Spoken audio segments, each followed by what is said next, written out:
Hello, this is Angela Anderson. Thanks for joining me for this acrylic painting lesson, I guess. Not a tutorial fully, but we're going to be talking tonight about creating depth in landscapes, and I'll be showing you some little tricks that you can use to help when you're painting any landscape. These work for pretty much anything. I've got my husband Mark with me. Hey there, everybody. He's man in chat tonight, so if you have questions while we're painting here, it's a good time to ask. Let's get started.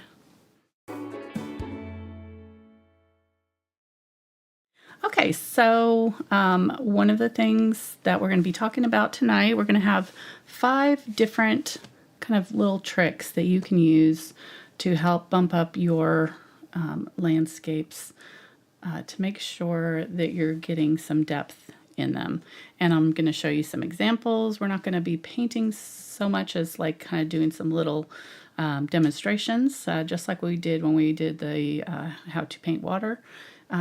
Tonight we're going to be kind of just doing a few little practice sessions, and then I'll show you some of my painting tutorials that you can go back and watch if you are interested in kind of doing a deeper dive into that particular lesson.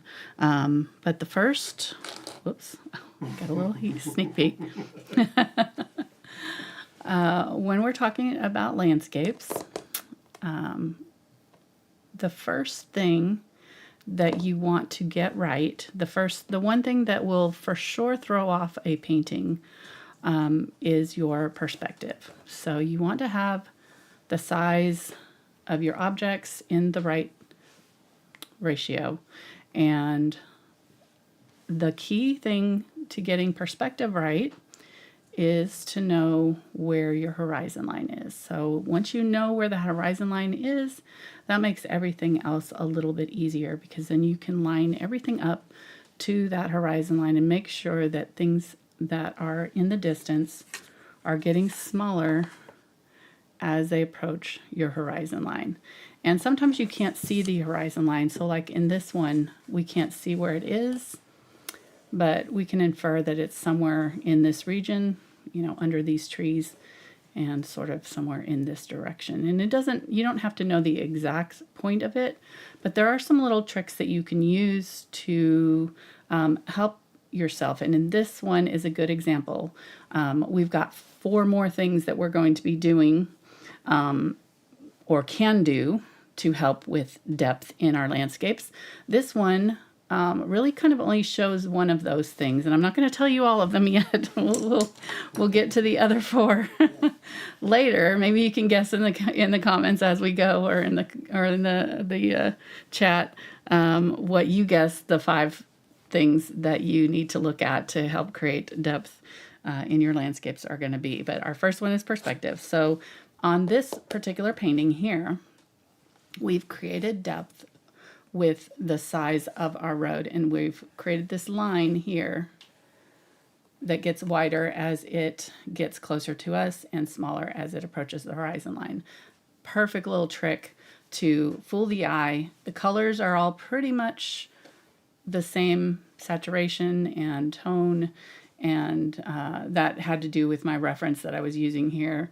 But having just a little bit of widening of that path automatically pushes this into the background. So I'll show you a few more examples of that. We've got this one where the pumpkins are really large here and smaller as we go back. If I was to paint this and I decided to put a huge pumpkin back here, it would completely throw off the whole perspective of it, or it would look like we have a ginormous pumpkin that is massively bigger than all of the rest of these if we put it up towards the horizon line. So all of the things that are approaching the horizon line should be getting smaller in order to create that depth. This one is an interesting one because the clouds are creating the depth. So the clouds are getting larger up top, and they're getting smaller as they approach the horizon line. So it works in both directions. Also, the foreground colors are large, or these flowers are large compared to these trees here. And so that automatically makes them seem closer to us. because we know your brain is automatically going to interpret the things that it's seeing in here. And if it sees flowers, it knows the size of flowers. And if it sees bushes, then it realizes that these bushes should be way larger than the flowers. But because they are smaller, your brain is automatically going to push those back and create distance there where really there is no value shift, there is no color shift really. We're just doing it by the size of the objects. And that's kind of what I'm talking about here with perspective. Here's another example. We haven't lightened the horizon. We haven't done any of the other tricks that we can talk about, but we've created these lines of perspective that are getting smaller. These rows are getting narrower as they approach the horizon. That is forcing that perspective and making this area look smaller. Another one here, flowers larger here, smaller in the distance. Clouds larger at the top and smaller as they approach the horizon line. And then the last one here, same thing. Way wider here and much narrower as it gets towards the horizon line, okay? So I think you get it. Let's do a little lesson that you can just do on your own, and we'll talk about determining the size of objects if you don't know how large to make them. This is a really fun little thing that you can do. So I'm just going to put in a regular blue sky here and just make it pretty simple. Maybe a third of it sky, and the bottom third is going to be our foreground. And I'm just going to use a little bit of green gold here for our foreground. And I'm not going to change the intensity of the colors or values or anything like that. We're just going to strictly do size. We'll get to the rest of the things that you can try later, but this is just going to be about the size of the objects. And we can show you that even without altering the colors or the values, you can still get some perspective just by using size. All right, so let's say we want to put in a little tree or something like that. I'm going to grab a round brush. And the way that I can decide how small I want to put my trees in the distance is to figure out the size of a tree that is closest to me. So if I want to do, let's just say, actually, let's just do kind of like a bushy tree, or maybe like a pine tree. That would be maybe easiest because they're kind of touching the ground. I don't want to have to worry about tree trunks and all that kind of thing. So maybe I'll do, no, I guess I'll use the fan brush. Okay. So I'm going to get a little bit of green, darker green here. And I'm not going to alter the color right now. I'm just going to do size. So I'm going to do a pine tree. Maybe we'll do one kind of close to the center and up here. Right? And this is going to be the world's jankiest pine tree, but that's okay. We're not talking about worrying about the... Congratulations. You did it. World's jankiest pine tree. Pine tree. I'm a winner. Yes. I'd like to thank my art teachers and all that voted for me. Okay, so there we go. We got a pine tree. Shut up, you're so... All right, so what we're going to do is figure out the size of this pine tree. And we're going to say we have 3 more pine trees that are the exact same height as this pine tree. So I'm going to take that and I'm just going to very scientifically measure in half with my fingers. So I'm going to kind of say maybe right here is half the size of that pine tree. And then I'm going to take the distance from the base of the pine tree to the horizon line. So I'm just going to mark those out with my pencil here, or my pen. There's my horizon line, and here's the base of my tree, okay? So if I take this and I find the halfway mark from here to here, 1/2, I'm going to take the distance from here to here, which is about right here, and I'm going to line it up with that halfway mark and say my pine tree here is going to be that big. All right, so my next pine tree, and it would be the same for the width. So the width would be about that distance. So right in here, and here's our second pine tree. They don't have to be exact because, you know, no two trees are exactly the same, but it gives you a place to start. And that's the important thing. I've seen this work for things like sailboats and houses, and it doesn't matter what you're painting. This kind of rule of thumb will work. All right, so there's our second one. And then if we go half again, so here's half the distance again to the horizon line. This is 1/4, 1/4. We're going to find that mark right here. So right here, all the way along, it does not matter where I place it along, as long as it's going on that line. So that does not matter where I place this tree along this halfway mark. All the trees that are the same size as this will be this size. So I could place it anywhere I want to along that halfway mark. So again, this 1/4 mark, I can place my next tree anywhere along that line, and it should be the same. And so I'm going to very scientifically again kind of just figure out about what the half the size of this tree is. And then find that mark and place it where I want it to go. So I say I'm going to do it right there. So I'm just going to mark right there, and that's going to be my little tree. Okay. You get the idea. Okay. And again, I could put multiple small trees along this line as long as I kind of kept them the same size. Now, of course, in a forest, there's going to be trees that are taller and smaller and that kind of thing, but we're not going to have a tree that's this large way back here, unless it's like the giant of all trees, right? So that way we are creating perspective here without even doing anything but just changing the size of our objects.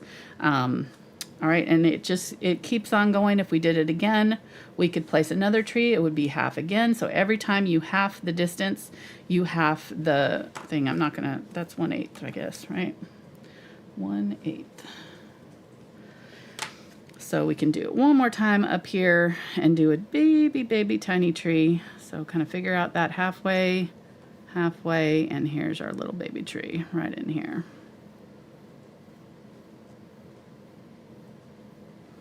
Okay, so there we go. We've got our perspective, and of course I need another one of those baby trees because let's do it because I can't do 4 objects because my brain won't let me. 1/16. Okay, so here we go along that line, maybe up here. It's really close now. Take half that size, which is right about in there. And we'll have a little baby. There we go. Okay, so that's super easy, really fun. And there's a lot more that we can do to this to even make it more distant. These trees in the distance here are the same value and the same color intensity and all of that as this front tree, but that's one of our next things that we're going to talk about is value. And that's another thing that we can do to help bump up the perspective or the distance factor, right, in our paintings.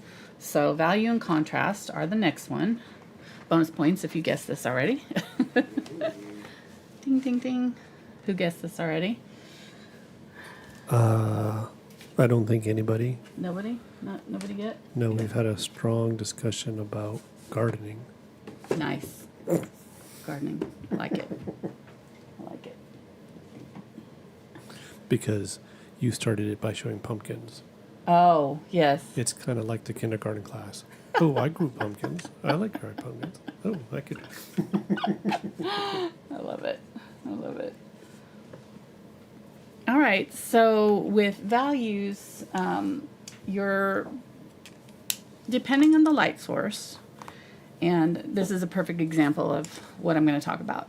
Depending on the light source and where your sun is, most of the time your distance is going to get lighter, like this one did. I think I have some other ones here that are even better examples of getting lighter as they go into the distance. Okay, so taking that color and getting darker as it's closer to us, lighter in the distance. If your light is behind and it's like sunset and it's starting to get dark, obviously that's not going to apply. So it's not like in every case that you want to do that, but basically like on a sunny day, we're saying that is kind of a good general rule of thumb. Things in the distance are going to get lighter in value. Things in the foreground are going to be darker and more contrasted. Not only darker, but also more light and dark within that foreground. So we're going to see more of the, oh, here we go again. Much darker values. Our lights come from behind, so this is all pretty dark. But we're going to have the darkest darks and the lightest lights in our foreground.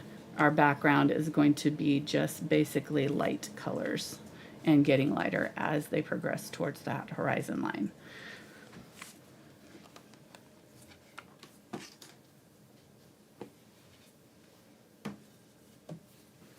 All right, and there's a really good book about this that's called Carson's Guide to Landscape Painting. And it's kind of black and white, so it's a little bit not my favorite as far as that goes, because it's kind of, you know, a little bit, but it's got a really good area here, and I don't want to get in trouble by showing that, so I'm just going to kind of give you a sneak peek, but you might check it out if you're interested. But what he says in the book, can you take that for me, honey? I can't. Thank you.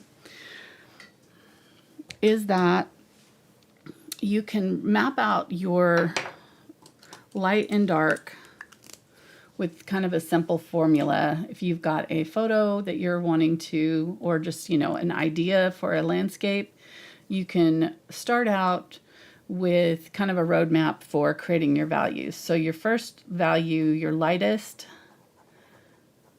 value is going to be your sky. Okay. Your second lightest value, light, is going to be your flat plains. If I can draw, there we go. And then your next darkest is going to be your angled planes. Things like, should be plains. I don't know why I put plane. Sorry. So, well, it could have been a plane, right? But we're talking about angled planes, so like mountains. I'm going to put mountains. This would be ground.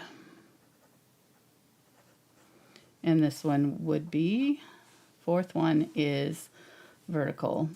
Darkest value is going to be vertical, like trees and such. Okay, that makes sense. This is really messy. I'm gonna have to clean that up, but you get the idea. So we can just make up whatever we want here. We can go back to our, trees here and redo it and realize, okay, so maybe we'll make our sky a little bit lighter this time. And not only that, but maybe we'll make it lighter on the horizon line even more than we did before. So we'll get a little bit of light color and then go a little bit darker as we go up away from that horizon line. And just by doing that, we're going to create some depth. Okay. Then we can say what what we want to do with our foreground. We'll get a little bit of maybe that green gold and some of that blue.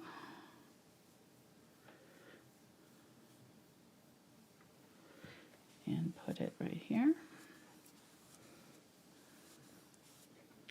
I'm doing a little foreshadowing there because that is a trick that we'll talk about next time, our next thing when we talk about color, using a little bit of the sky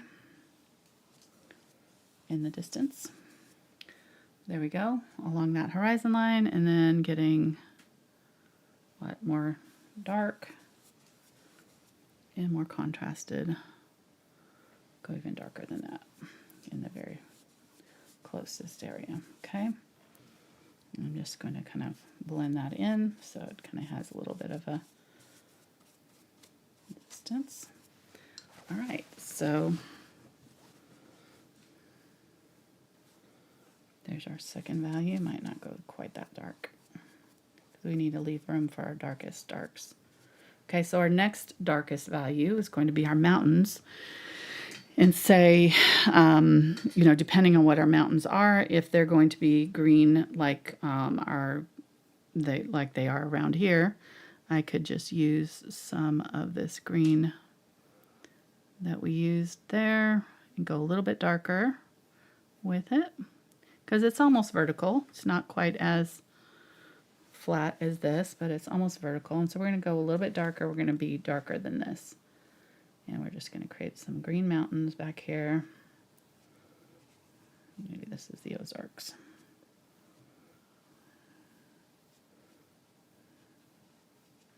Okay, so there we go. And I could go a little bit darker with that maybe.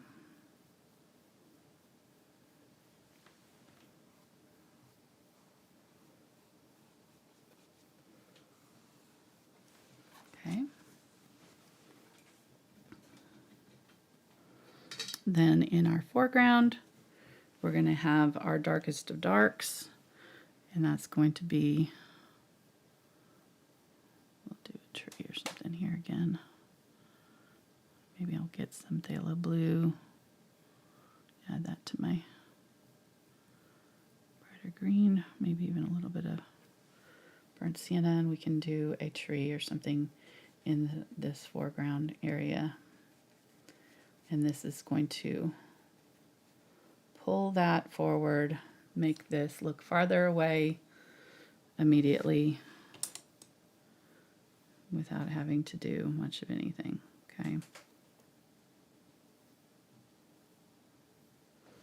And then we'll just kind of blend that out. So you're going to have shadows and things too. We're not talking about shadows here. We're just talking about kind of the base value for the object. And then we're going to have, within those objects, we're going to have lights and darks. So we could go back in and darken up some areas of our hillside to be close to this value, closer, and some of them to be lighter. So some of them maybe on the very top. That mountain is getting a lot of sunlight and might be almost the same darkness as our sky. So there's variations in each of these, and that will just add more and more realism to your painting. But you get the idea there. We could even add some clouds that get smaller on the horizon and larger as they go up, and biggest right at the top. Once you know this, it makes it so much easier to be confident in adding things that are maybe not in your photograph and things like that. I mean, it always helps to have a really good photograph to work from, but having just some like basic knowledge of these little tricks, you can manipulate those photos and make them look kind of however you want. You can add things and be confident that you're doing the right, thing to make it stay in perspective, okay? So there's our second one. value and contrast. And I'll show you some more examples while that dries because I can't let it. Would you mind taking that and just drying that for me? Thank you. We'll show you a few more examples.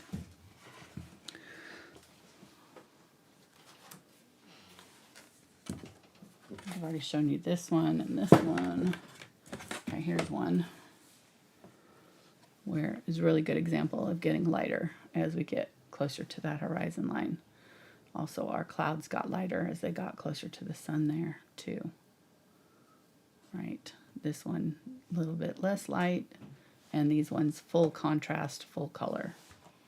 Okay. This one was kind of a fantastical one that I kind of came up with on my own. So this is kind of an example of, as long as you know kind of the basic rules, you can play with it and create your own thing. We have light color along the horizon line, darker in the sky above it, and then these mountains get progressively darker as they get closer to us, which creates that sense of depth. All right. And then here's another one, which kind of combines size and color and kind of combines a little bit of all of them, but we've gotten lighter in this distant area here, and our path has gotten wider as it's gotten closer to us. Our trees have gotten smaller as they've gone into the distance there, right?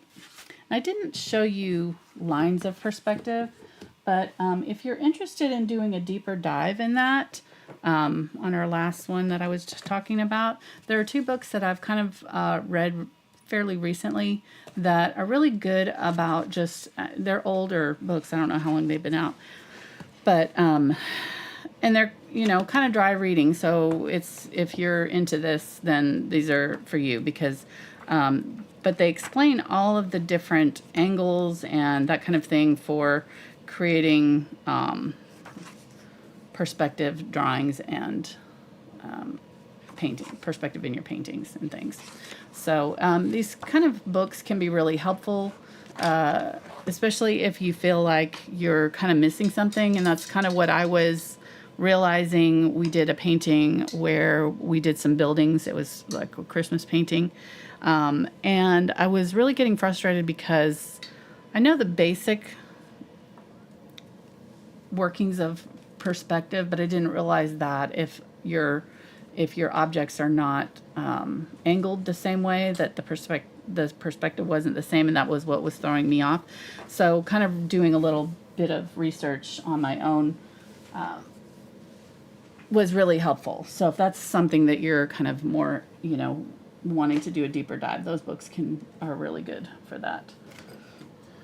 All right. All right, so drum roll, what do we think the next one is? Oh, I cheated and I peaked. You peaked already? Yeah. Okay. Color temperature. And this is one that maybe this one would be a good example of somewhat. I'm trying to see if I have any that are like really obvious color temperature shifts. This is a good one right here. Okay. This one. We've got blue coming to, blue being our cooler colors and warmer colors in the foreground. So that's what I talk about when I say color temperatures. The basic rule of thumb is going to be things in the distance are going to be more blue-ish in tone, and that has to do with the sky color. So the sky has a lot to do with what we're perceiving when we look at things in the distance. Basically, you can think of, you know, air is a thing, even though we can't feel it necessarily. It's there, we're breathing it, right? And it has color. You can just look up at the sky and you can see the color of the air that we're breathing. And so the distance between yourself and the horizon line is full of air. And so that color is changing the objects that are being viewed. in between you and the horizon. And the more distance, the more air, the more that color is changing the tones of the things that we're viewing. Okay, so in this case, our sky here was very kind of yellowed, and so our colors are shifting to more yellows in this case, because that is the color of the sky. So one of the easiest ways of tricking the eye is to just make sure that whatever color that we're using in our sky, we are also using in our distant mountains and things, right? So let's do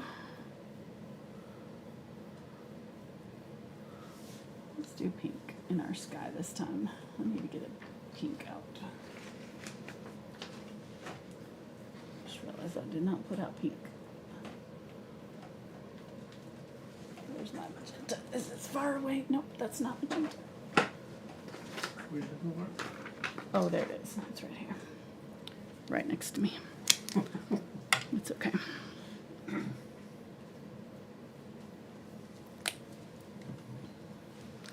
This is one of my favorite tricks, and this is one of the things that when I finally realized that this is was a thing that you could do, it was like a game changer. So we'll do something similar to this where we're creating a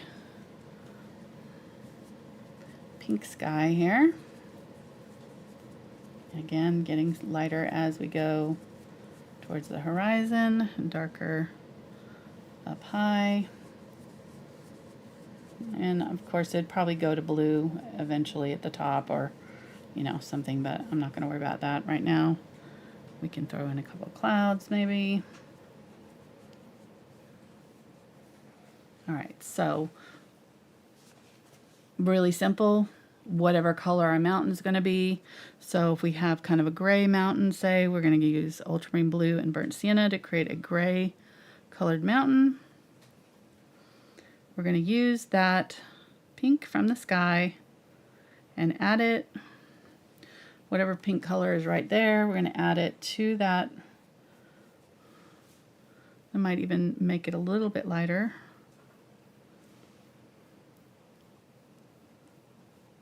And just use that, right? It is so fun because you can really do any colors this way as long as you keep that in mind. And you can also tweak it with our values that we used in the previous one. So each one of these things is going to build on each other as we go along. So get the next one, get a little bit more of that gray. And then by the time we get to the bottom, we might be full gray. It might not have any pink in it at all. But as we get closer,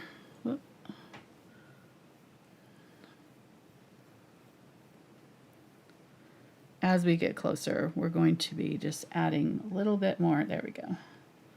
A little bit more of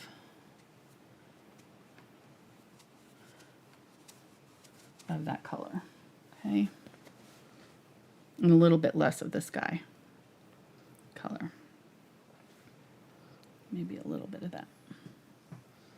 Because there's less air between us and this object. So the closer we get, the more realistic the color is going to be. The more contrasted it's going to be, the more depth we're going to see in it. And then as we get closer, we can also do something with the color temperature. So we could say maybe our rocks are going to get a little bit warmer. Our sky is actually kind of warm, so this is maybe not the best sky color to use for this example. But we could go a little bit warmer by using like our browns or our yellow, maybe some yellow oxide, and doing something in our foreground with that. And maybe add that to a green that's really bright or something like that. And then we could have something, in our foreground.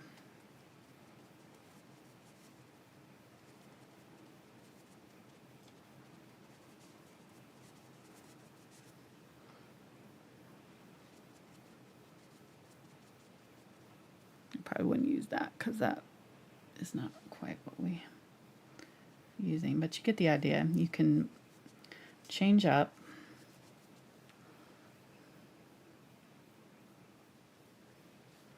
and use warmer colors in your foreground to create depth, right? And now these cooler colors are kind of like receding, and we'll have more contrast with these colors in front. What else? I don't like that very much. Let's go ahead and add a little bit of values change because this is pretty dark. So we'll also have more values, which we talked about last time. So we'd have some lighter, much lighter, along with the dark. So say we've got, maybe this is like a flowering bush or something. Okay, now we go. Now we got it. All right, get the idea? That's probably not my favorite example there, but I'm trying to think how else I could do it. Let's do something where we just show you just the same two things, but change the temperatures of them. So say in the distance, we're going to do your coolest color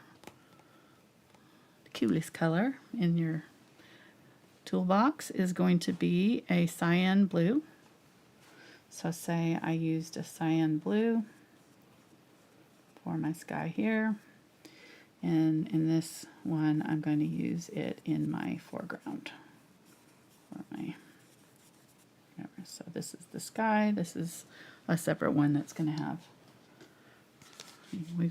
We're getting nailed with rain right now. How's the thunderstorms looking?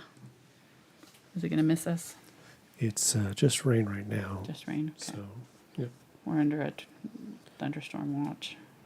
We're under a thunderstorm warning. Warning? Oh, okay. Yeah. Which the heavy stuff passed north of us. Okay. And the stuff west of us that the tornado chasers were chasing is starting to lessen. Oh, good. Yeah. Good. So hopefully it's just all rain. Oh, wait a minute. Fitzy's on the move. Like this is concerning, Mom and Dad. All right, so our warmest color is going to be, in opposite of that, is going to be like a bright red, like a bright orangey red, to be specific. Which I don't have an orange out here, but I can kind of get something close to it. So something like this, which would not be necessarily a foreground color. So what I can do is add kind of a neutral to it, and we can do something like this, right? And maybe this is flowers. Which are going to get smaller as they go towards the horizon line. Okay.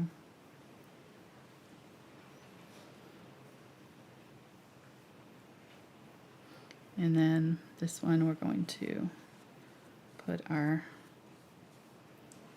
pink up here. Maybe our clouds are up here with this darker color.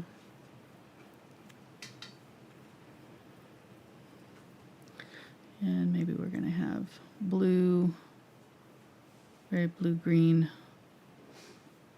trees.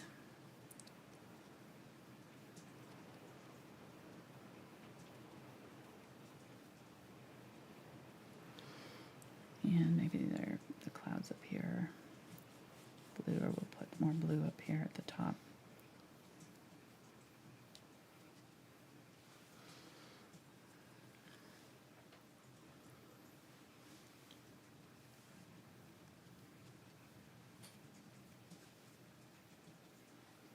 Oops, should have changed the color there.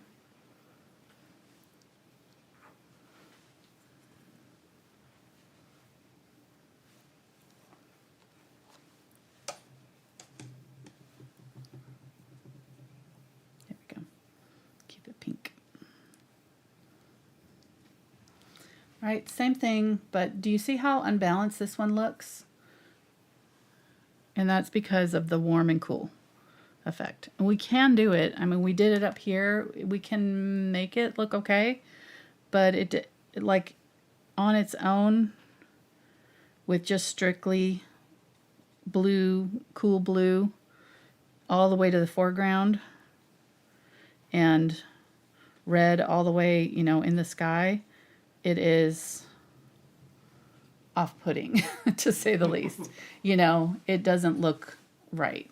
And this would be the same thing is if you took your, say, you know, a green that is really saturated with a blue tone undertone and used it all the way, you know, all the way up in all areas of your painting, all the way up to the foreground. I mean, it's almost like a negative image. Right, it is. It really is, and it feels that, right?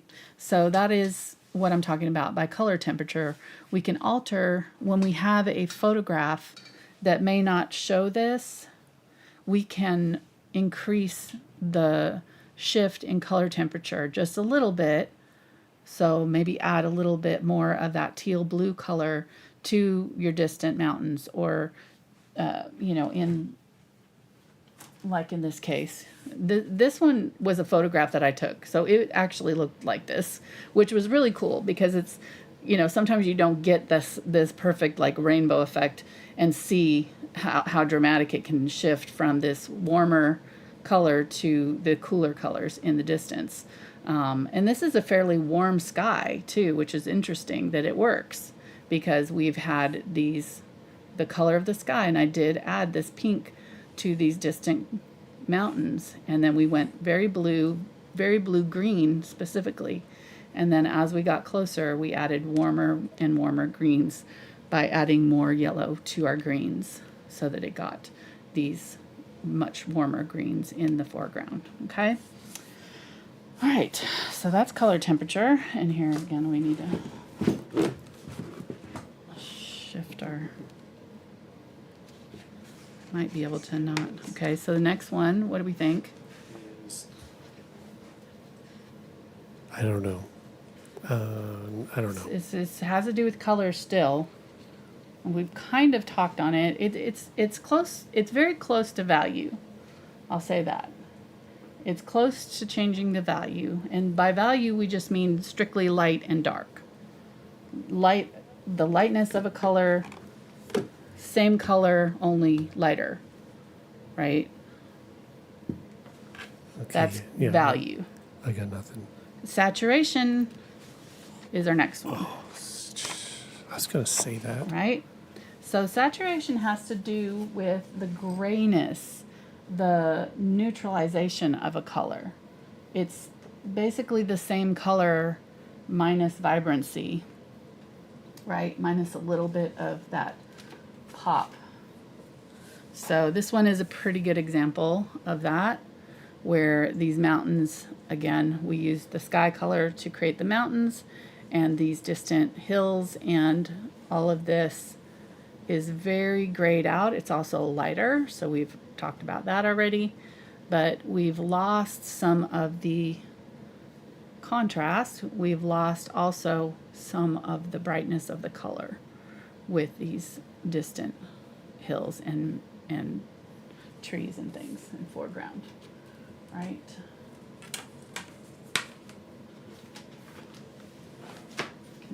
Kind of see it here too a little bit.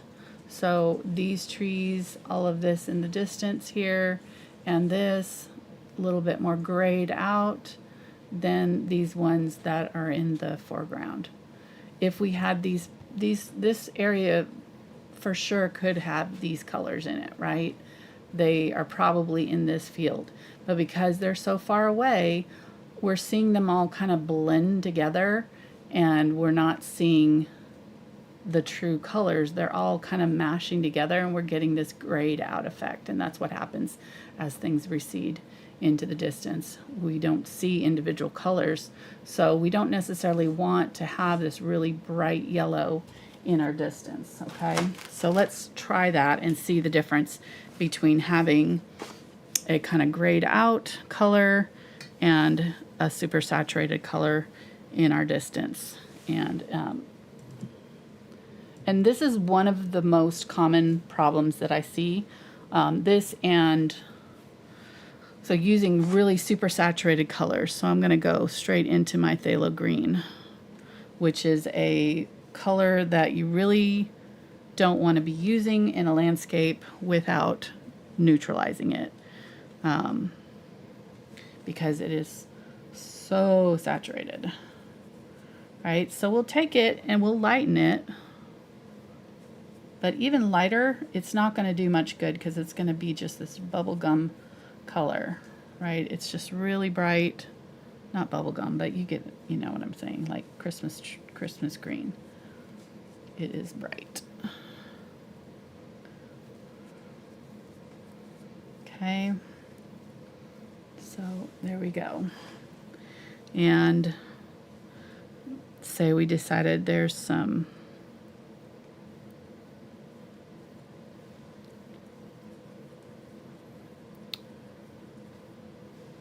let me do the same thing with my sky. So for my sky, I'm going to use Phthalo blue because the Phthalo blue is the kind of king of super saturation, and use it. Now, not saying that I've never used Phthalo blue in the sky. I do use it all the time. But most of the time I cut its vibrancy a little bit with either adding a little bit of ultramarine blue that makes it like a little bit more kind of a mid blue instead of this bright blue. And if you like this look, do it. Like, there's artists, these are just basic rules of thumb. This is not this is maybe for somebody who wants to paint like something that looks kind of realistic, like photorealistic, but there's very amazing art out there that uses these super bright poppy colors and does a great job with it, so this is not saying that other kinds of methods are bad. It's just saying that if you're trying for a more realistic approach to your paintings, these are good rules of thumb to at least check yourself and decide, do I really want it to look this bright? And if you do, go for it. But if you're not, if your image or whatever is not as bright as this is something that can really throw it off pretty quickly and make it look less realistic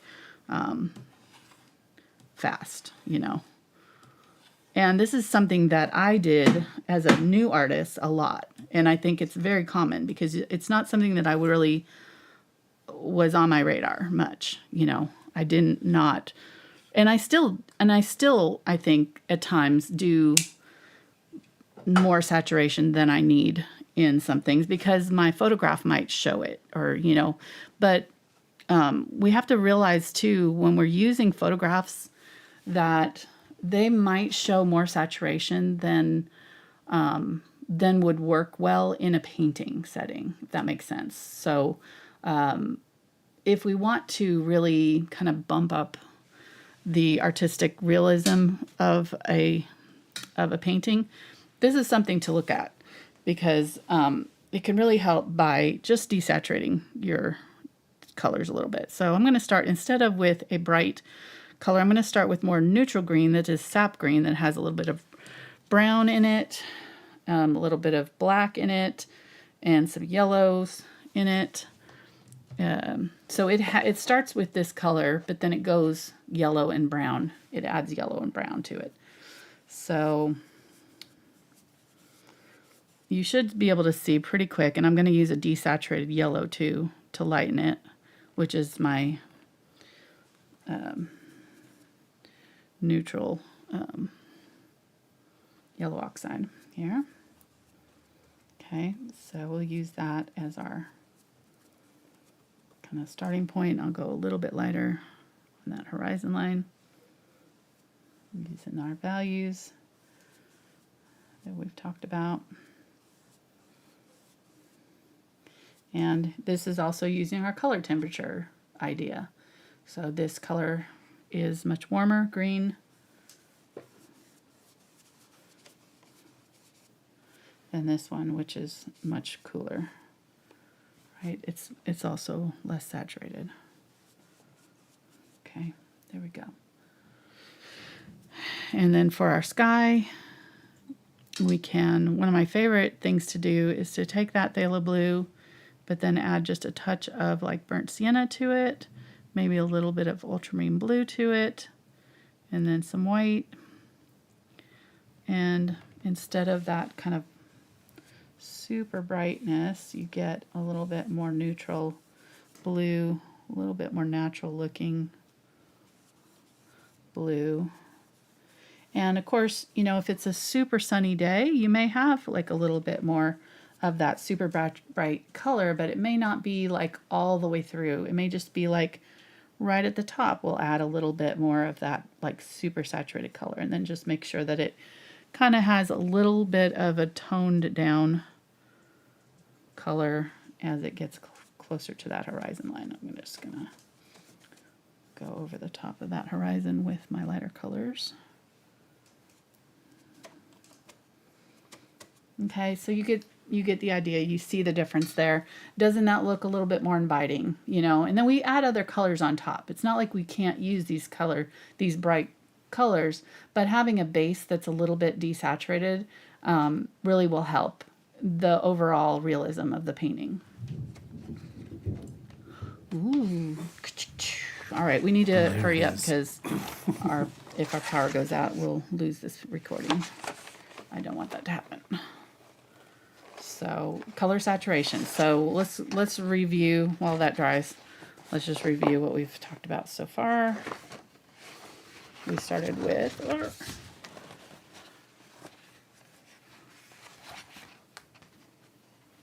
so the first thing to look at when we're doing distance or doing depth in our landscapes is perspective.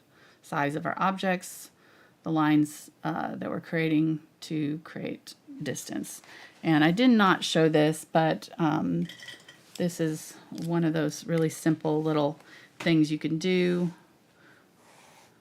is to find your horizon line and then find that point on the horizon line, and everything within is going to line up with that. So this was those fields of, you know, rows of flowers, rows of trees. So say we have a tree here that is on this line here. A larger tree would be all the way to the top along that same line. Okay, tree here might be in this region.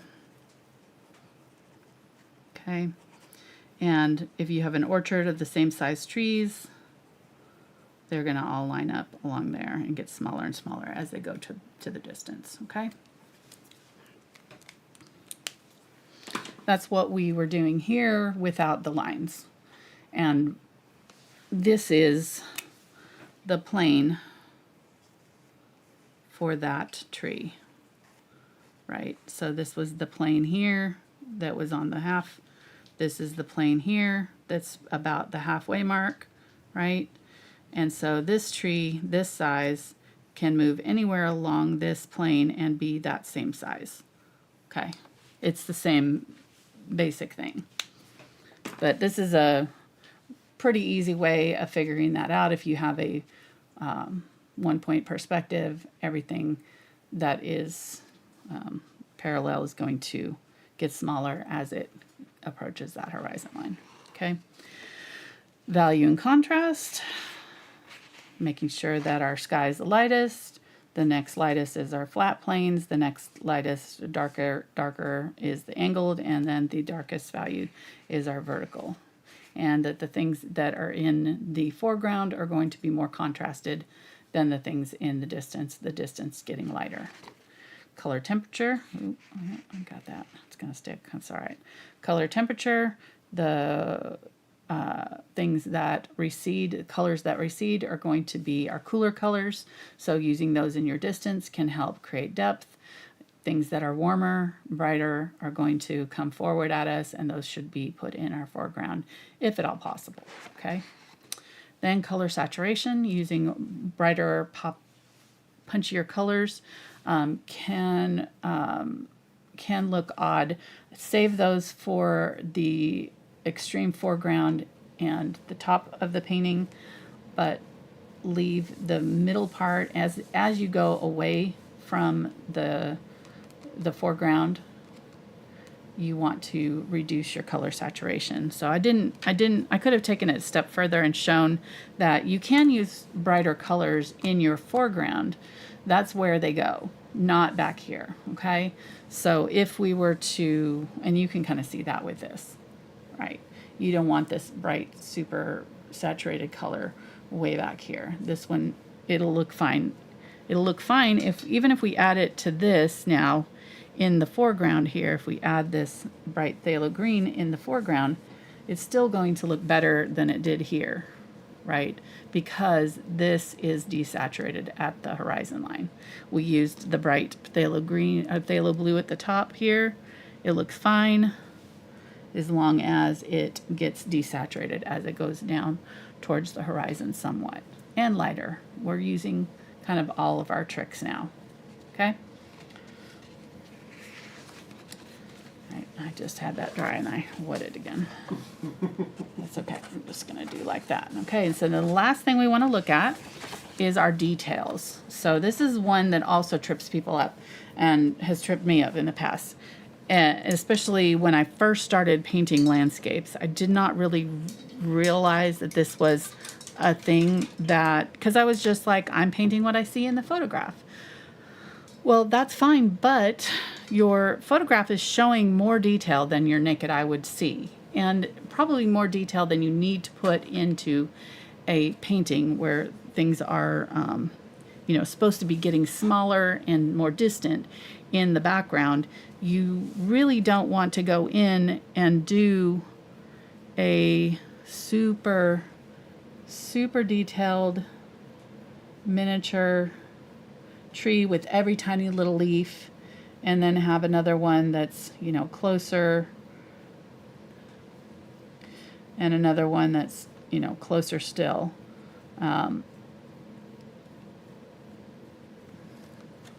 What we can do instead of this is we can, take our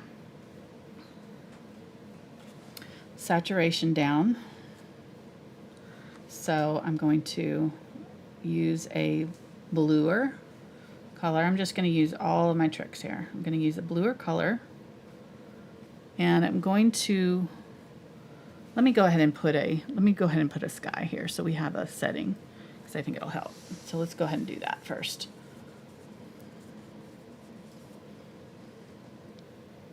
Mark's just sighing because he's like, oh no, this is going to take longer now. As soon as I did that, you were like... It was not related at all. At least not consciously. Maybe in my subconscious I did. You 100% did. It was pretty funny. What are those, Freudian slips? You're like the dog. It's like, really? Now we know where he gets it from. Exactly. All right, so... This cobalt teal is not necessarily desaturated, so it's a brightish color, but it is definitely not brighter than that, so it'll work. It's I guess I should say that, when it comes to saturation, it's all relative, as long as it's less saturated than the thing next to it, then it works, and adding white will desaturate your color quite a bit, just on its own, because white kind of dulls the color somewhat. So I'll go ahead and add a few little clouds here too. And we'll kind of just put everything sort of into play. All right, so I'm gonna get some blue and just kind of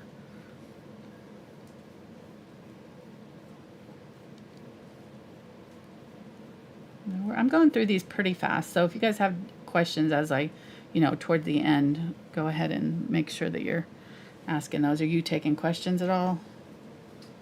Or have there been any questions? There have been no questions. Okay, wow, I'm surprised. But That means I'm just explaining it so well. yes, they're there getting it. honestly were comments earlier about how well you do.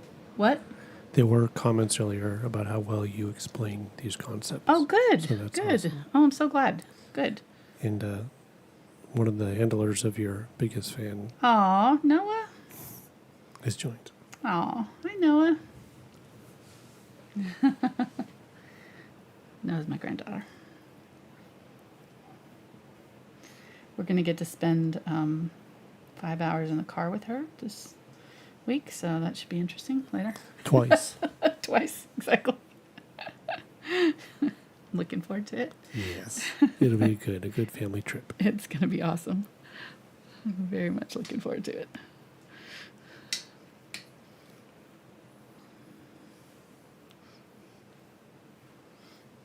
She's going to be a perfect angel. I just know it. She always is with us. She never acts up around us. She doesn't want to act up around Peepaw.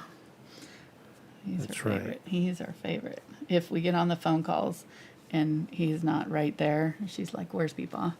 It's like, it's all good to see Grandma and Gigi and everything, but where's Peepaw? Let's get real. Yeah, exactly. We need the star to Enough show up. messing around. Exactly. The warm-up act. Yeah, exactly. That is 100% it. All right, so here's our backdrop here. So let's go ahead and kind of put into practice some of our stuff. So let's use our sky color and put in some distant mountains. Let's say they're kind of like a light blue. And I'm just going to take that Cobalt Teal and add it to my, whoop, got a little bit more blue there than I wanted. Let's say they're kind of that, and let's go ahead and desaturate them by just adding a little bit of my burnt sienna. Okay, so here we go. Got some desaturated, lightened sky color added, mountains. Okay, and then we'll go in with our flat plane and do a green that is kind of a, we'll get that sap green, we'll add a little bit of that turquoise to it and add a little bit of our sky color again. We're at the farthest distance, so we can, the sky color is still between us and it, right? So it's still going to come into play here.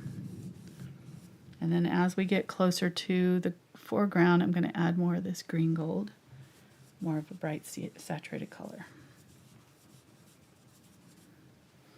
And then kind of where they meet in the middle, I'll just kind of mix the two together. Okay. So there we go.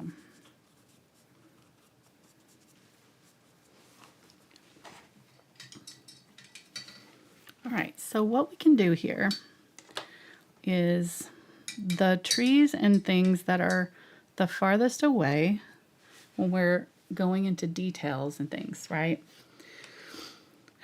We are not going to see individual leaves or anything like that in these trees that are way the heck away from us. Now, on a photograph, they might show up because the photograph can have that long lens kind of, and it can put every single thing in focus, but that is not how our eyes would naturally work. So the camera is compensating for our natural vision, you know, a little bit more than what is natural, if that makes sense. I don't know. I said natural twice there, but you get the idea. So I'm going to take the colors around it, just like we did with the mountains, kind of. This works for our trees that are in the distance. I want them a little bit darker, but I'm going to keep them desaturated and blurry too. Not just desaturated, not just lighter, but also more blurry and indistinct. Less detail in them. Just little blobs. That's all we're going to do way back here. We're not going to have individual trees. We're not going to have a building with a bunch of different details. Nothing like that. I'm going to make it more darker because it's a vertical thing, so I need it a little bit darker so I can see it. But there you go. You get the idea. By adding some of the colors that are around it, we help create that distance. I could add a little bit of that mountain color even to them. Probably would work, or definitely some of the sky color into there. So what you do is you start with the color that you're going to make it in the foreground. If you've got the same item, so say I've got a tree that is going to be in my foreground that I know is going to be this dark green, right? And then I know that when it is in the sunlight, it's going to have more yellow because the sun makes our green things more yellow. It's just a trick of photosynthesis happens. And maybe we'll have some really bright areas where it's really yellow, a lot of white. Okay, so I've got like my 3 greens here.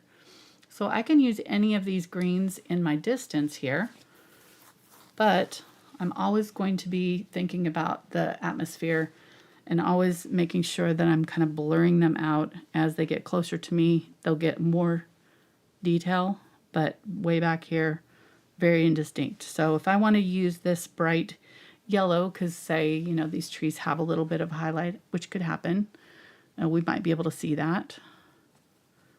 There probably won't be as much of a value shift though.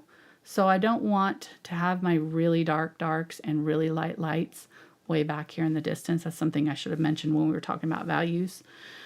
In the distance here, your eye's not picking up on that. So everything should be pretty flat as far as all the things, ground, trees, and mountain, everything should be pretty close to similar values as you're in the very, very distant. Then as it approaches, we're getting more of that contrast. All right. So picking up some of that background color. That blue from the sky was kind of already mixed into that green, but I can go ahead and mix some more of that over here. Right, it had a little bit of that burnt sienna in it, and the phthalo blue and cobalt teal. All right, so I'm going to use this color and mix it into this, right? So maybe our next tree is a little bit closer, so it has a little bit less of that blue. The closer we get, the less of that blue we have to add, and maybe we'll have a little bit more detail in it. So let's do like, I don't know, like a kind of a tree or something right in here. So right off the bat, I can tell it's not dark enough value, right? So I'm going to go ahead and grab some of this darker value, add that to it. Still not going to go straight in with this. Right. And I'm just going to kind of do a tree that's sort of setting on the ground here.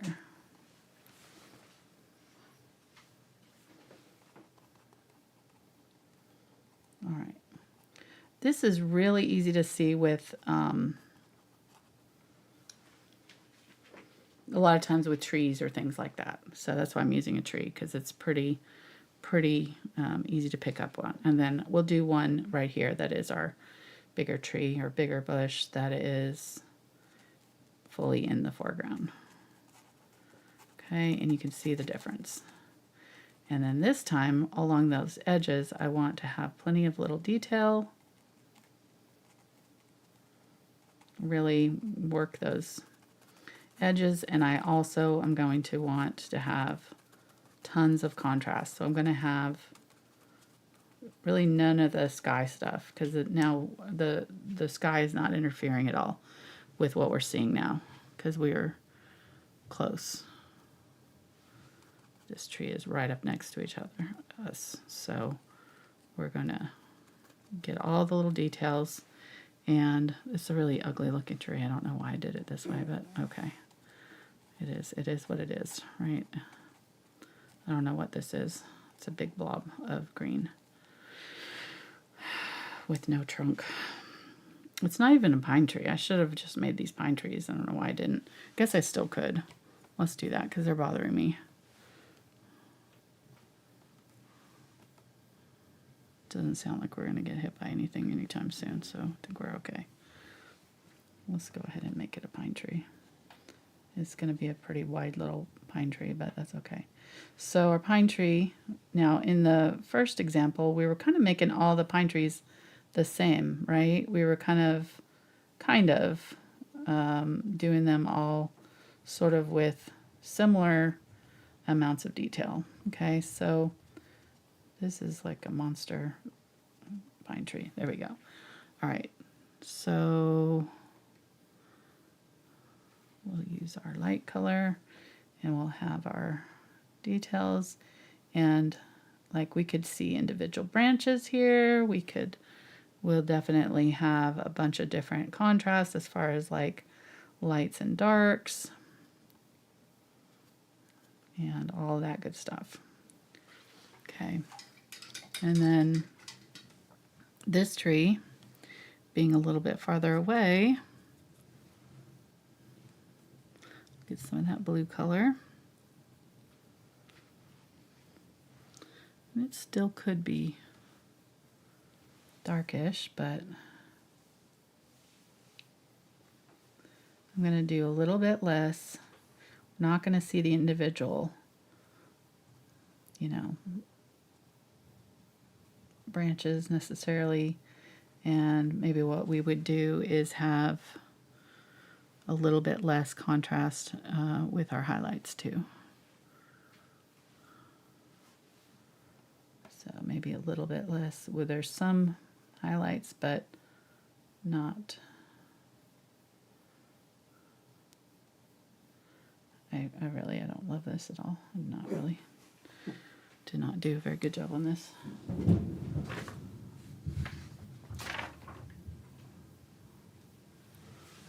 What don't you like about it?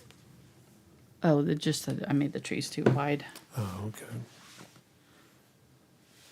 They're just looking a little.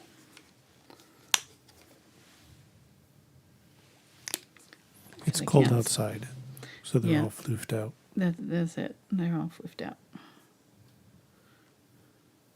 Well, and I'm not using the right brush to really kind of show this too. So I'll go maybe a little bit bluer with this as it's going in the background to kind of create that little bit of sense of distance. And just maybe a little bit less detail than the one in the foreground. Okay, let's go ahead and give it some shadow under here. And this one that is fully in the foreground, they're going to be much darker in its shadowed areas, and maybe we even see some individual grass and things on the ground around it. So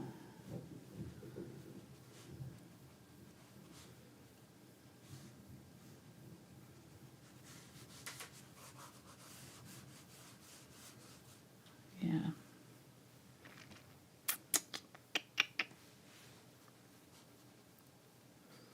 Okay. They're just so close together. I'm having a hard time kind of getting the sense of distance here between them. Okay, but you might see something like, individual little branches coming out, and something like that. And that you would only really do this for this one that is in the foreground. That's really the main point that I'm saying. All right, and then as we get farther away, we might have some of that darker color, but not as much.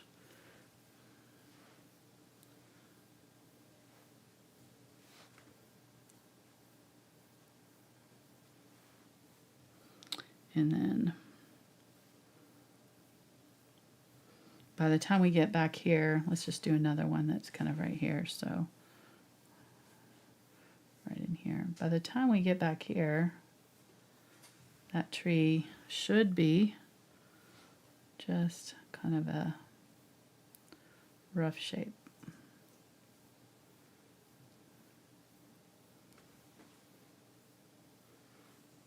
With a little bit of contrast. Maybe we'll make it lighter.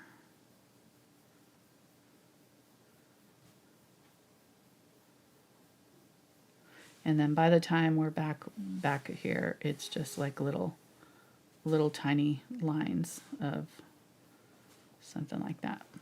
Okay.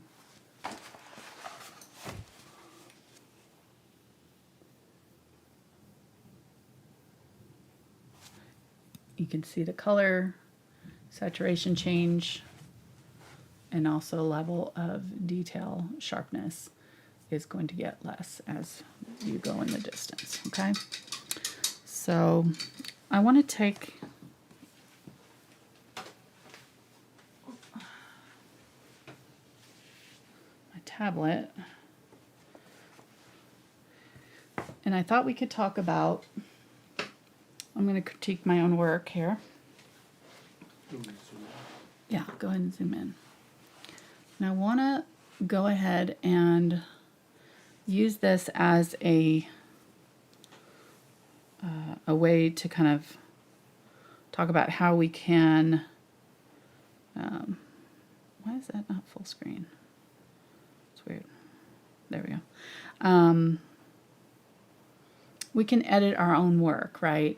When I'm painting these, and this is just a disclaimer because I'm not perfect, and sometimes I do finish paintings and see things that I did not notice at the time. We paint live, and a lot of times I miss things, you know.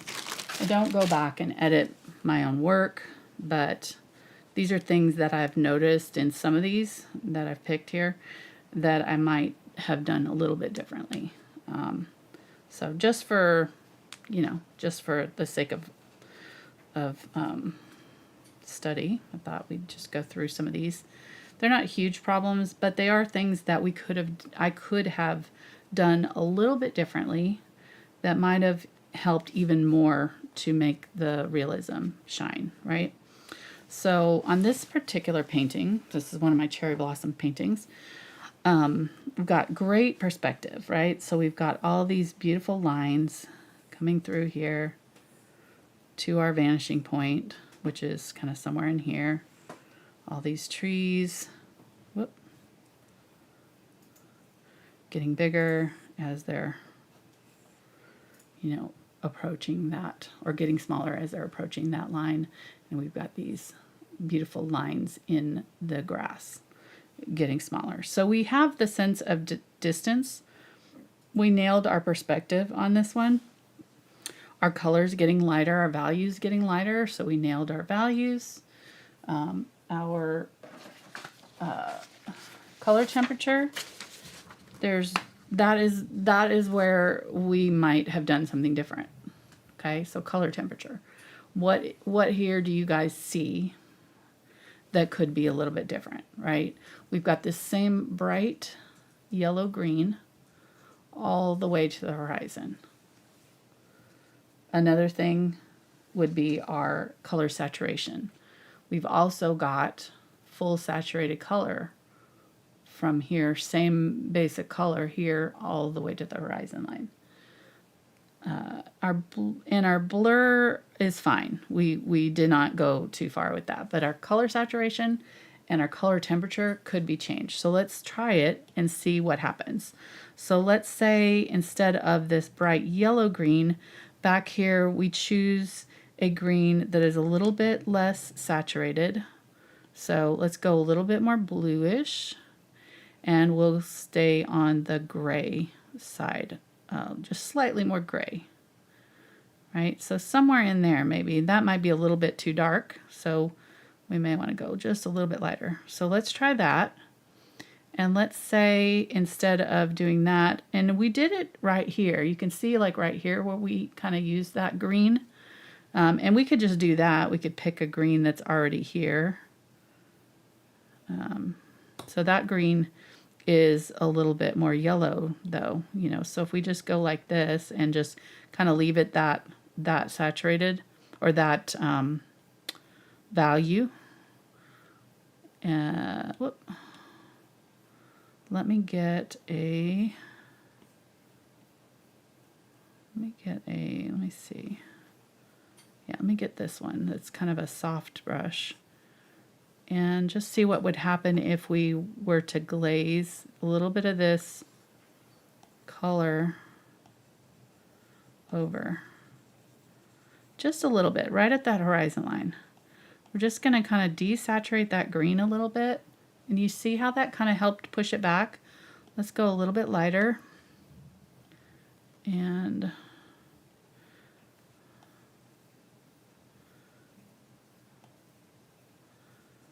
just a little bit right there.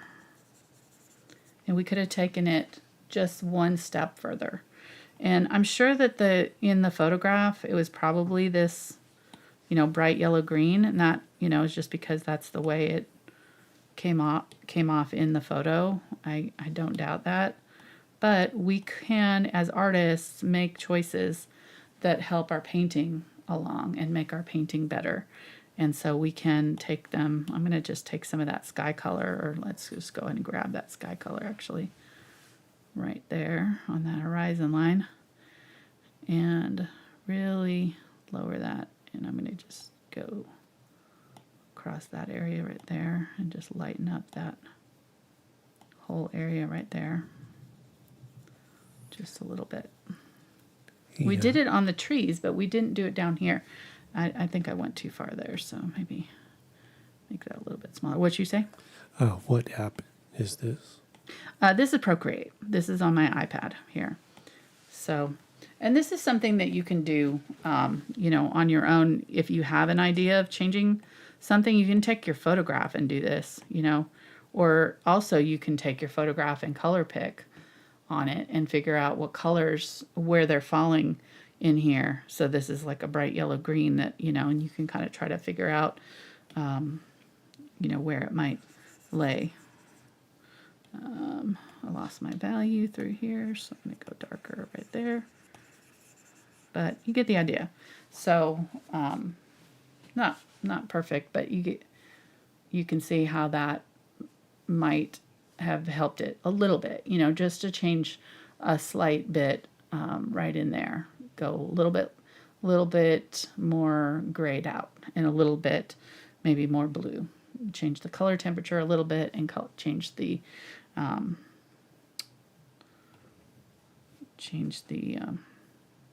saturation. All right. This one, same deal.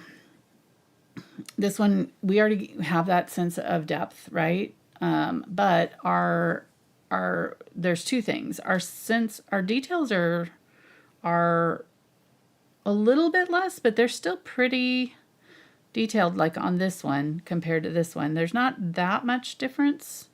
We got a little bit less details as we went down, which I think was good. But right here, we could go lighter. We could definitely taken this a little bit farther than the painting and gone just a little bit lighter right at that distance and help push it back even more, and just had a little bit more of a graduation from darkest to lightest, just to kind of help that perspective. So this is well,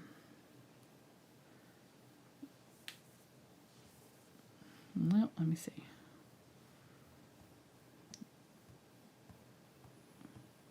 So you can see the difference there. That's probably enough there. You know, that might be.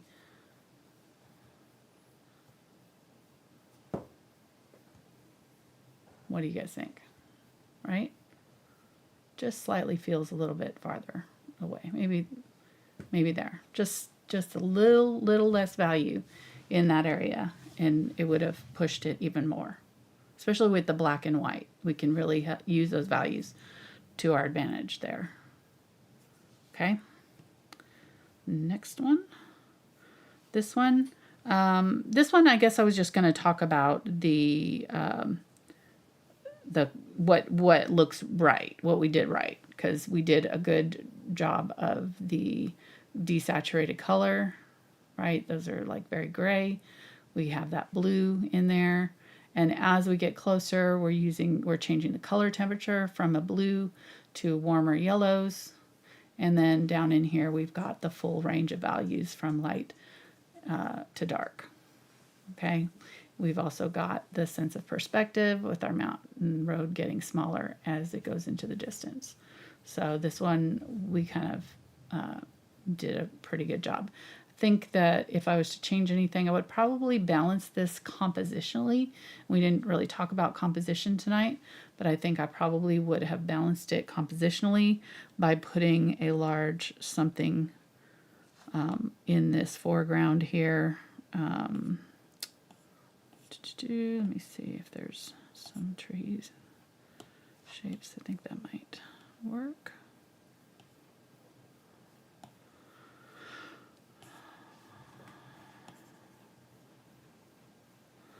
By putting something right in here, putting a small tree or something would push that perspective back even more, right? Because then we'd have something to really anchor this side of the painting and also create distance here. Okay, and of course it'd have more details and things, but here's our Christmas tree again. So right, so that would be an idea, and this would be a case of taking something that's a great painting and making it just a little bit better by adding an element, you know, by just like adding something that would take it one step further, because it's a little bit unbalanced right in through here. I feel like it. I think it would have benefited from something with a little bit of height right here too, and I probably would have not stopped right here on the end of this plane. I probably would have brought it up to there at least, so that it hit that mountain there, right? And I don't think I would put a Christmas tree, but you get the idea, right? Just having something a little bit bigger right there would have helped. Okay, so and then this one is another one that I don't have this painting anymore. I think we sold it, but this shows really good the color temperature difference. So back in here, we've got this really beautiful, almost purple blue, right? And these colors of these distant hills and things are all in this purple magenta range, and very grayed out, grayed purples, grayed magentas, all in through here. And then as we get closer, we're getting more saturated, so we're getting closer to the edge. You can tell the difference when you're color picking by how close it is to the edge. The edge colors are going to be your full saturation of the colors. So like that should be closer. These are all pretty desaturated. It's maybe not the best painting, but you get the idea. They are going to, as we get farther down here, they're going to get more in this warm range. So all of this distant area here, we're staying in the cool colors. And then as we get down into the foreground, we're all in this warm range. And that helps push that perspective really well. We've got all these beautiful warm colors, a lot of detail in the foreground. All of this area back here, much more less distinct. No bushes at all, except for like right about halfway. We start to see individual little trees and things. Right. Okay. All right. And then this one was one that I think is a really good example also of that warm color in front and cool color in the back. I think it's really nice too. It's got like 3 planes of color as we get a little bit warmer and then warmer still. And the antlers coming in through really pushes that distance in the background. Let me show you what would have happened if we went, say, full saturation, or even if we just used this same bright yellow green in these distant hills. If we used these brighter colors that we have back here, say the next one here, we'll go a little bit darker, but we're still going to use those same highly saturated colors.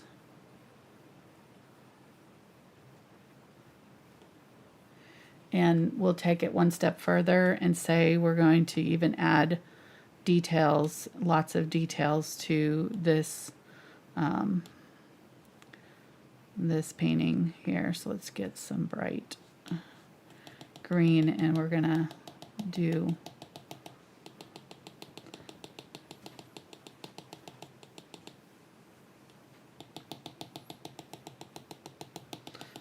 .101 on how to ruin a painting right now. That's what we're doing here, right? And let's do even worse. Let's make it more like of a orangey yellow, and add some warm colors up here. Now, this could happen. I'm not saying this could never happen. I'm just saying that if you're trying to create distance, having these bright saturated colors in your background is not going to make it seem farther away. It's going to flatten your painting. You gotta have somewhere that is your focal point. And so if you want the attention in this foreground on your object or whatever it is that you're painting, you want to make sure that the things that are behind that focal point or around it are contributing to the overall effect and not taking away from what you want to be the focus. All right, let's do like a really bright green here. Okay, and you're just going to get the full effect of how not to create depth, right? So now we've just completely flattened that almost entirely. And we could take it one step further and put a really unrealistic color in for our sun too, or our sky, and have zero contrast, really too dark, really too saturated.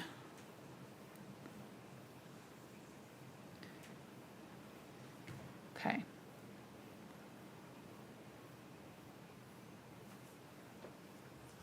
So the oranges, I was thinking it, and then somebody made a comment. So for like a fall theme, Right. we'd have oranges and reds and things like that. Absolutely. But what I said was that your foreground colors would be different. So when I was looking at this, I said, okay, well, orange, that could be for fall, but your mind knows that you're not going to have bright green, lush colors in the fall. Right. Right. So the colors are going to be more brown or tannish or muted, and then it would make more sense. Yeah, this is a perfect example of that right here. Okay, so we have all these really bright trees, but they're all going to be in our foreground. As we went farther away, as I painted these in, I added more of that blue and I dulled the color slightly. So added sky color especially in this area. This is all sky. Absolutely no detail in those mountains at all. There's very, very little bits of, variegation, but that was it. So very little value change, very little detail. And then as we get here, we're having little blobs of color to create a little bit of detail, but we don't have like individual leaves or individual looking trees or branches or anything until we get into this foreground area. Okay. And our mountain here, our cliffside having some detail. But we definitely aren't going to put this tree back here. If we did that, that is going to be what happened with this when I was showing you, what. Okay. I don't know what happened to that. Okay. I lost it. But, if we put these bright reddish colors back here, it's going to flatten the whole thing. Okay. Yeah.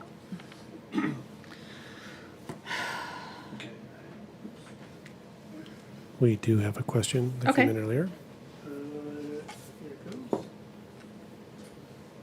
So I do have a question, actually. Sometimes the reference Angela uses looks so saturated, but the paint colors on camera, on the palette cam, or the painting looks so desaturated. And the rest of that is this a choice? Is this a choice? Yes. Oftentimes I will do that on purpose. I will use these things. And the more I've painted, the more I realize that I don't have to rely 100% on my reference photo. And that a lot of times, like as in this one, a lot of times I can get a better effect if I don't go with what I'm actually seeing 100%. If I use some of these little tricks when appropriate. If I use some of these little tricks that I can actually push that perspective even better than what is in the photograph. And also part of painting is knowing how to edit your what you're seeing and leave out details where needed. And yeah. And then another thing to mention too is that real colors are not going to look the same as a monitor, because your monitor has light behind it, so your white is going to be brighter than you can get in paint. Your colors are going to be more vivid than what you can usually get in paint, because we have the limitations of what the paint can do. Unless we're using like neon colors, fluorescent colors, a lot of times you're not going to get a really super highly saturated fuchsia. You can get close, but it's never going to be as bright as the photograph on a monitor, on a screen. It's just never going to be able to, real paint is never going to be able to be that bright. We can alter, things and try to get it as close as we can, but, certain ways of laying down the color, we can help, bring out the most vividness that we can get out of the paints. But yeah, it's pretty normal for the paint to be less. It's not going to be as bright. Yeah, it just can't, like physically, can't. And that has to do with light, the qualities of light shining through the image that you're seeing on the screen and that kind of thing. Just a comment. This is a great tutorial. Saw a lot of the things Angela's talking about, but I didn't understand what I was seeing. Really get it now. Thank you. Oh, thank you, Kelly. That's awesome. I'm so glad. She speaks for several people. Awesome. Really Awesome. Well, good. I hope this has helped. I hope this kind of gives you a little bit more, just a overall on creating depth. It's pretty easy once you kind of start to see those things. You really, you'll see them everywhere now. Yeah. So, perspective, size, getting smaller as it goes to the thing, or just doing very last little thing. So perspective, size, getting smaller as it goes toward the horizon line, having your values and contrast also getting smaller, lighter as it goes to the horizon line.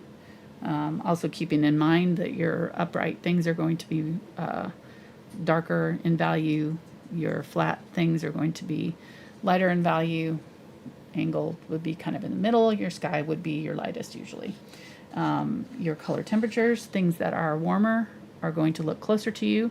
Colors that are warmer are your blues, or I'm sorry, your yellows, oranges, and reds. Your orange red being the brightest, most vivid, most warm of your colors. So anything that is going away from that is getting cooler. Oh, I can't find my color wheel. Anyhow, I was going to show that. But same thing with the blues. So the blues are going to look like they're receding. So if you put your blues in your horizon line, it's going to make things look farther away.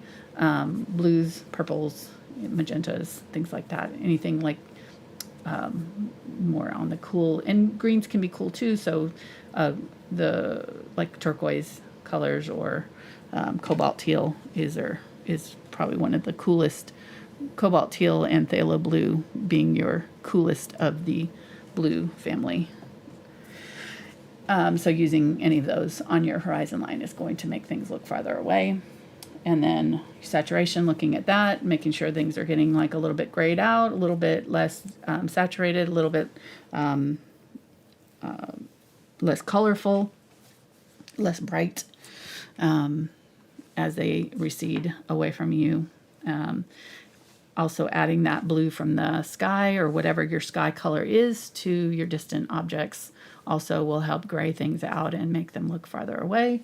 And then lastly, just your details, making sure that you don't have really sharp details way in the back, leaving those kind of more indistinct and blurred out. And I probably, even with this, could have gone a little bit more blurred with some of this. Once you see it and you realize that you don't really have to paint in every little tree trunk or every little thing to get that sense of distance. In fact, having a little bit more of a blurred thing. And one of the ways to do that is just to make sure that you have the value close together. So these things that are farther away, getting closer in value, and both getting desaturated a little bit more blue, a little bit lighter, will help the whole painting look a little bit deeper and have your things, your landscapes have a little bit more depth to them. And saving all of your nice contrasts, these individual leaves and all of that for your foreground, all these individual, leaves and your foreground subject being the thing that has the most detail will for sure push that depth and make this all come to life. All right, I think that's it. Hopefully covered everything. Yeah, good job. There, and I'll have my really janky notebook. It's pretty good. Yeah, behind me here. I think it turned out okay. It's not. I should have been using this when I was talking. But I'll post these on my website so you can kind of pull them up and have that reminder.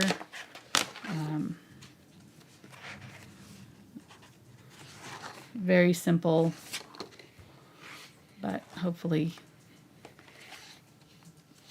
helpful. All right. That's it, guys. That's it? That's all we got? Yeah. Sounds good. Stay safe out there. Hopefully the thunderstorms don't get you tonight. Well, we're gonna batten down our hatches here. I think we'll have a third person in the... Yeah, we're gonna have the dog in the bed dog in for bed sure. with us tonight. For sure. Hope you're getting your pumpkins out. It's pumpkin time. I'm so excited. I've put my pumpkins out. I counted them today. I think I have a problem. I think I have a problem. Well, but How it's many still, pumpkins do you think we have in the house Okay, right it's now? still fewer than snowmen. True. Okay. That's very true. I'm going to say 37. Mm-mm. How many? 40 something. Jeez. I don't know. I stopped counting at 40. So happy pumpkin season. Yay. You love pumpkins like I do. Shout out. All right, that's it. Thank you guys. We'll see you next week. We're going to be putting this all together and painting some sunflower fields, and hopefully I'll get it done in 2 hours. We'll see. All right. Stay tuned for that. We'll see you next time. Thanks for watching. Bye.